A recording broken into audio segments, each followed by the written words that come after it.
Hello everybody. Today I've been asked to talk about some of my experiences from teaching in Australia.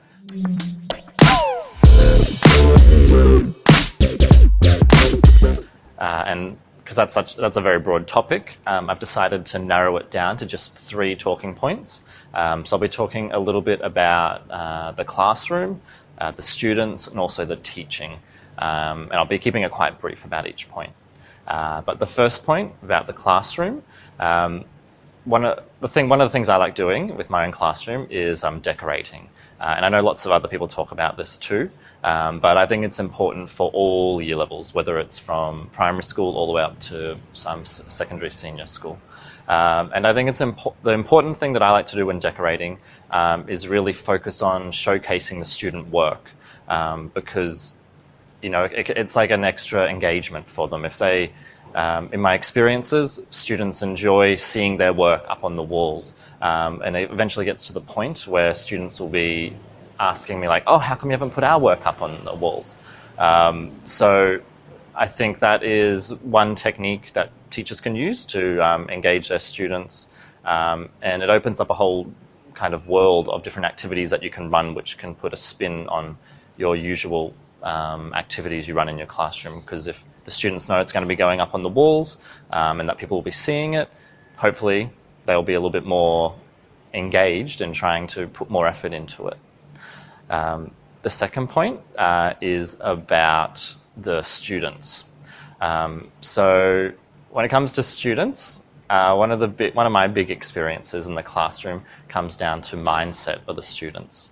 And so what I mean about that is kind of the growth mindset versus the fixed mindset. So this is some of Carol Dweck's work, if you haven't heard of it before. But essentially a growth mindset is an outlook that you can learn and you can grow and you can gain skills. Whereas a fixed mindset is that people already have skills inherent inside them, and that no matter what they do, they can't learn or they can't develop those skills anymore. And it's very, very common in mathematics, I find. Whenever I tell anybody I'm a maths teacher, their first reaction is, oh, you must be very smart. And I'm always like, no, I just worked hard, and that's how I managed to be able to have some skills in mathematics. And it's the same with students. Very often you'll find in mathematics that they, as soon as they encounter something that they can't do, they will be like, oh no, like I'm just bad at maths, I can't do maths. So the mindset and teaching students to have a growth mindset and teaching them to understand that mathematics isn't about whether you're good or bad at it, it's about working hard and developing those skills. Okay, and the last point I want to talk about is the teaching. And yeah, this is very different for lots of different people in Australia. But one aspect that I like to incorporate is sort of real-life connections in the maths class. So real-life connections to everyday events that are happening.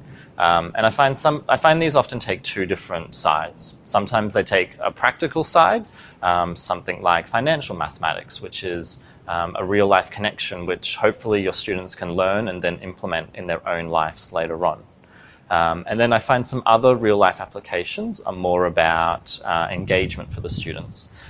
For example, the Olympics is a great one. You can do lots of different activities revolving around the Olympics. Looking at mean, median, and mode of the distance that long jumpers jump. Or you can, I've done my own little mini Olympics in the classroom where we do our own events, such as balloon shot put and peanut flicking. And, we look at the distances we throw things, and we look at how we can confirm winners using different methods. If we use the mode, will we get a different winner to if we use the absolute biggest value versus if we use the median. So yeah, there's different ways you can go about making those real life connections. And yeah, some are more practical and some are more engaging. But I think students really enjoy that aspect because it takes maths out of the textbook and brings it into their lives. Yeah, those are 3 points of my experiences of teaching in Australia. And yeah, thank you.